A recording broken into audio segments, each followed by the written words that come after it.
Hey guys, now in today's video we're taking a look at the ELEGOO Saturn 4 16K resin printer. And we're doing it from my kitchen because it's cold outside, and that presents a challenge for me and also for resin printing. But you know what? This resin printer has a superpower, and that superpower is that I can run this in my cold garage without any worry, because now the actual resin tray is heated. 30C heated, which is a game changer for especially those of us that are in colder climates, or at least that experience colder climates throughout the year.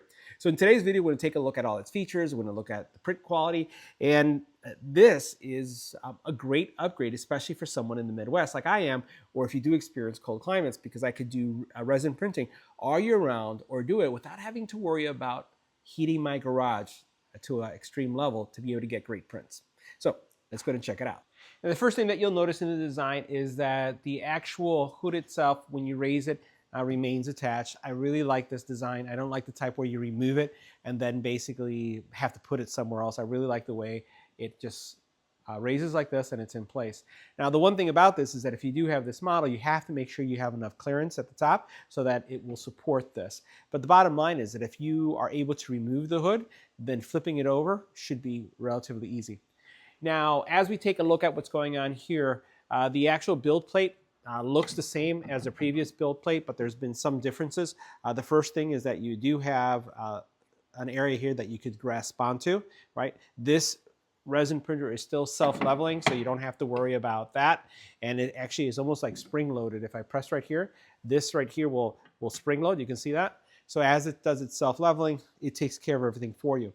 Now, the tray right here, the resin tray, while it looks the same, has changed somewhat. I'm going to remove these screws so that we can see what's going on.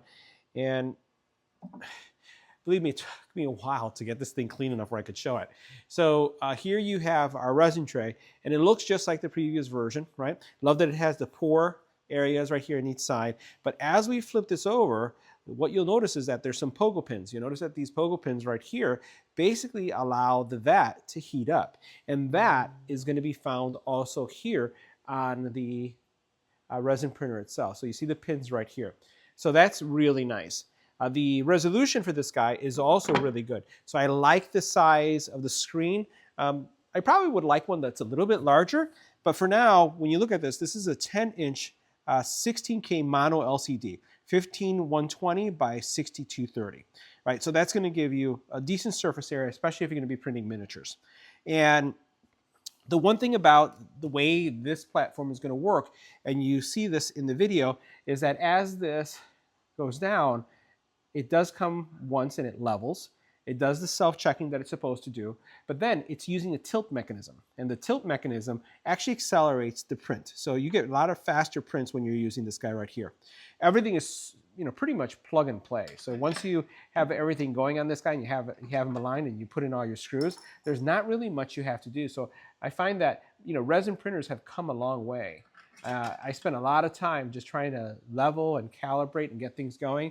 And this guy, while there's opportunities to calibrate based on resin, especially if you're using a different resin, I find that the time to use on this has been greatly reduced. The other thing you'll notice here is that you do have your camera, and this camera has been upgraded. And it's going to do better in various lighting situations. It does do time lapsing, so you have the recording. And the cool thing about the actual tray itself, or at least the technology that you see here from an AI perspective, is that it's going to detect if there's any residuals. It's going to also detect if there's a shortage of resin. It's going to detect if there's no resin. How many times have you been running a print and then come the next morning to find that you ran out of resin?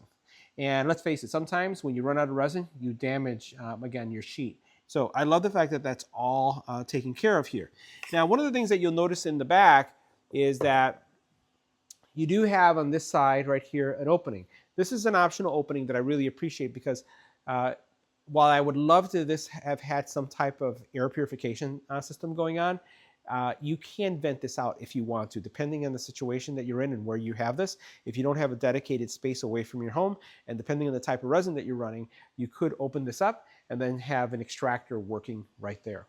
The display, if we take a look at the display for a second, and we'll pan to that. This is a very familiar menu, so you can have your print options. You can do from the memory stick, from a local file. You can go into your history. You have some tools here where you can do raise or lower, LCD exposure. You then also have tank cleaning functions, what I really like. Before I would have to run a file that would just have that function. Now it's also built in. If we swipe over, you also have self-test capabilities, and then you have also a resin calibration option that you could go through, right? So there's a lot of nice features there. If we go into, we already did tools, let's go out, let's go into settings. In the settings area, you can see the things you have here, your Wi-Fi, you have your application settings, and then you have your accessibility settings. If you go into this area, you see your factory reset features, formatting of the files, export log, and then you have the temperature that you can have for the unit, right? Now, one of the things that you could do with this is that you could either preheat or have it heat when it's about to print. So it could do this, depending on your situation. So that's going to be a nice option to have. Version upgrade, you also then have print mode.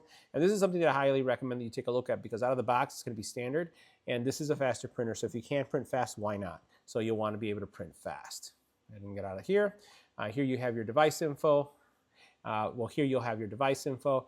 And if we take a look at the sides, you'll see that much is familiar, and there are some changes. So here you have your USB, you have your flip switch, and then you have your DC power. On the back, there's really nothing to see in the back outside of the fact that you have that port that we talked about earlier that gives you access to any kind of venting that you'd like to use. Now, we've been running several models, and I wanted to share with you one of my favorites. I'll include the link in the description below as to who the author is, but just wanted to share with you this model right here. Let's just make sure that this is in focus for you, and you can see that right there. Really, really nice quality, very fast print, and overall, very happy with this one. Just got to put some primer on this and then paint this up, but you can see all of the detail that we have with this model. Really, really nice. All right. You can see there in the hair. Hold down a little bit slower. And again, this looks absolutely fantastic. No errors, by the way. So this was first print. Didn't have to do much with it outside of run it on the slicer. And what I'll say also is that it didn't fail. I have not had one single failure with this printer. So guys, that wraps up our review. See you in the next video.